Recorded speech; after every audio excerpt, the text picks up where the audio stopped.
నమస్తే, welcome to our channel. నేను మీ Venkatesh. Welcome to our channel. Madurai court ఒక సంచలన తీర్పును వెలువడించింది. నిన్న ఒక 9 మంది అంటే ఇద్దరికి లాకప్ డెత్కు కారణమైన 9 మంది పోలీసులకు మరణశిక్ష విధించింది. దానికి సంబంధించిన విజువల్స్ తెలుసుకునే ప్రయత్నం చేద్దాం. అంటే తప్పు చేస్తే చట్టం ముందు అందరూ సమానమే, పోలీసులైనా ప్రభుత్వ అధికారులైనా ఎవరైనా సామాన్య ప్రజలైనా అందరూ సమానమైన విధంగా ఒక తీర్పును వెలువడించింది. ఈ తీర్పులో ముఖ్యంగా సాక్షి ఎవరంటే మళ్ళా ఆ పోలీసులే. న్యాయాన్ని రక్షించింది ఆ మహిళా కానిస్టేబుల్. ఒకసారి దానికి సంబంధించిన వివరాలు కూడా తెలుసుకునే ప్రయత్నం చేద్దాం. దయచేసి వీడియోని ఎక్కువ మందికి షేర్ చేసే ప్రయత్నం చేయండి, లైక్ చేయండి, మన ఛానల్ని సబ్స్క్రైబ్ చేసుకోండి. ఒకసారి చూసే ప్రయత్నం చేద్దాం. ఇది దిశ పేపర్లో నిన్న వచ్చింది, ఈరోజు పత్రికలో చూసుకునే ప్రయత్నం చేద్దాం. 9 మంది పోలీసులకు మరణశిక్ష. మదురై జిల్లా కోర్టు సంచలన తీర్పు. మదురై కోర్టు సంచలన తీర్పు వెలువరించింది. తండ్రి కొడుకుల లాకప్ డెత్ కేసులో 9 మంది పోలీసులకు మరణశిక్ష విధించింది. తండ్రి కొడుకులకు దుస్తులు విప్పి దారుణంగా దాడి చేసి ఆ రిపోర్టు చదువుతుంటే మనసు తరుక్కుపోతుందంటూ కోర్టు ఆవేదన వ్యక్తం చేసింది. అధికార దుర్వినియోగం వల్లే పోలీస్ కస్టడీలో వారిద్దరు మరణించారని స్పష్టం చేసిందని ఒక వార్తనైతే చూస్తున్నాం. అయితే ఒకసారి కీలకంగా చూసే ప్రయత్నం చేద్దాం. 10వ పేజీలు ఉంది. అసలు ఏం జరిగింది, ఎందుకు చంపాల్సి వచ్చింది వాళ్ళు.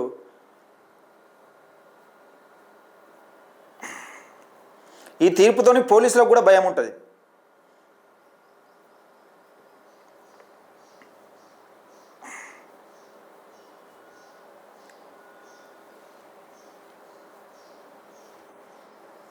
రైట్, ఇదిగో లాకప్ డెత్ కేసులో మదురై కోర్టు సంచలన తీర్పు. 6 ఏళ్ల క్రితం తమిళనాడులో తండ్రి కొడుకులు లాకప్ డెత్ కేసులో సంచలన తీర్పు వెలువడింది. ఈ ఘటనలో సంబంధం ఉన్న 9 మంది పోలీసు అధికారులకు మరణశిక్ష విధిస్తూ మదురై కోర్టు సంచలన తీర్పునిచ్చింది. అధికార దుర్వినియోగం వల్లే జయరాజ్ ఆయన కుమారుడు జెనిక్ ఇద్దరు పోలీస్ కస్టడీలో మరణించారని కోర్టు తెలిపింది. అదే సమయంలో తమిళనాడులో ఎంతోమంది నిజాయితీపరులైన పోలీసులు ఉన్నారని, ఈ తీర్పు వారిలో ఎలాంటి భయాందోళన కలిగించదని స్పష్టం చేసింది. తండ్రి కొడుకులో దుస్తులు విప్పి దారుణంగా దాడి చేసి ఆ రిపోర్టు చదువుతుంటే మనస్సు తరుక్కుపోతుంది అని కోర్టు పేర్కొంది. ఏం జరిగింది అసలు?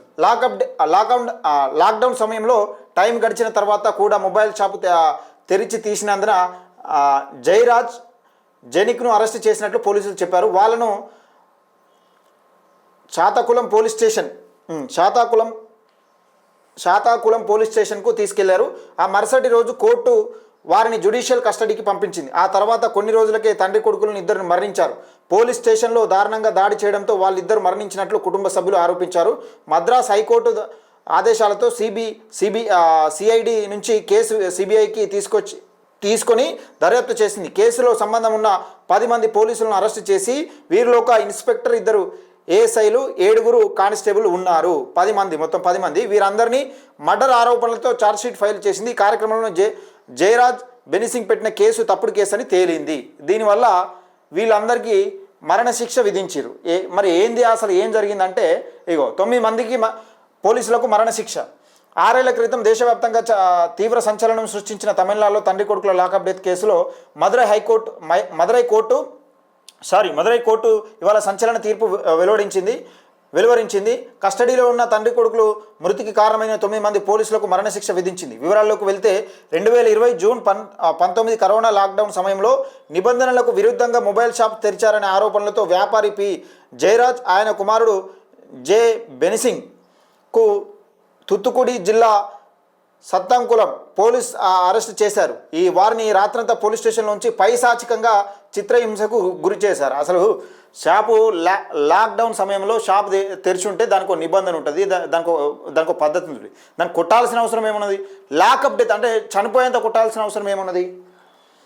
వారిని రాత్రంతా స్టేషన్లోనే పైశాచిక చిత్రహింసకు గురి చేశారు. తీవ్ర గాయాలైన ఆ ఇద్దరు జ్యుడిషియల్ కస్టడీలో ఉండగా కొద్ది రోజుల్లో వ్యవధిలోనే ప్రాణాలు కోల్పోయారు. అయితే లాక్డౌన్ సమయంలో షాప్ తెరిచారనేది అబద్ధమని విచారణలో తేలింది. లాక్డౌన్ సమయంలో షాపే తెరవలేదట, అది అబద్ధమట. దేశవ్యాప్తంగా నిరసనలు తలెత్తడం మద్రాస్ హైకోర్టు ఆదేశాలతో ఈ కేసు దర్యాప్తును సిబిఐ చేపట్టింది.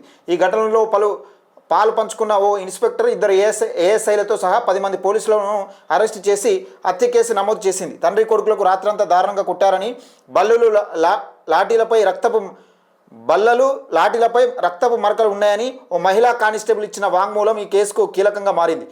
అలాగే సాక్ష్యాలను తారుమారు చేసేందుకు సంతాకుళం పోలీసులు పోలీస్ స్టేషన్లోనే సీసీటీవీ ఫుటేజ్ని సైతం మాయం చేసినట్లు సిబిఐ విచారణలో నిర్ధారణ అయ్యింది. సుదీర్ఘ విచారణ అనంతరం సాక్ష్యాధారాలు పరిశీలించిన న్యాయస్థానం ఆ దారుణానికి పాల్పడిన 9 మంది పోలీసులకు ఉరిశిక్ష ఖరారు చేసింది.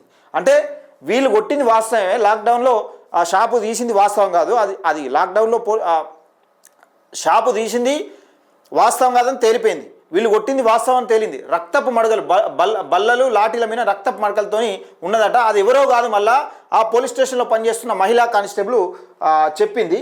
మహిళా కానిస్టేబుల్ తీర్పు అంటే వాంగ్మూలం ఇచ్చింది. ఇక్కడ చూడు, ఆ మహిళా కానిస్టేబుల్ 9 మంది పోలీసు వారి మరణశిక్ష సాక్షి సహోద్యోగిని రేవతి తోటి పోలీసులు తప్పు చేశారని లాకప్ డెత్ జరిగిందని కోర్టులో సాక్ష్యం చెప్పి న్యాయాన్ని కాపాడిన న్యాయదేవత రేవతి అని చూస్తూ ఉన్నాం. ఇది జరుగుతూ ఉన్నది. అంటే మనం తప్పు చేయడం కోసం ఇంకోళ్ళని చంపుతామంటే న్యాయస్థానాలు న్యాయం చెప్తాయి. సామాన్యునికైనా పోలీసులకైనా ప్రభుత్వ అధికారులకైనా ఎవరికైనా ఒకటే న్యాయం ఉంటుంది. దాన్ని పగడ్బందీగా అమలు చేయడంలో నిజంగా ఈ తీర్పు ఎంతో కీలకమని చెప్పుకోవచ్చు.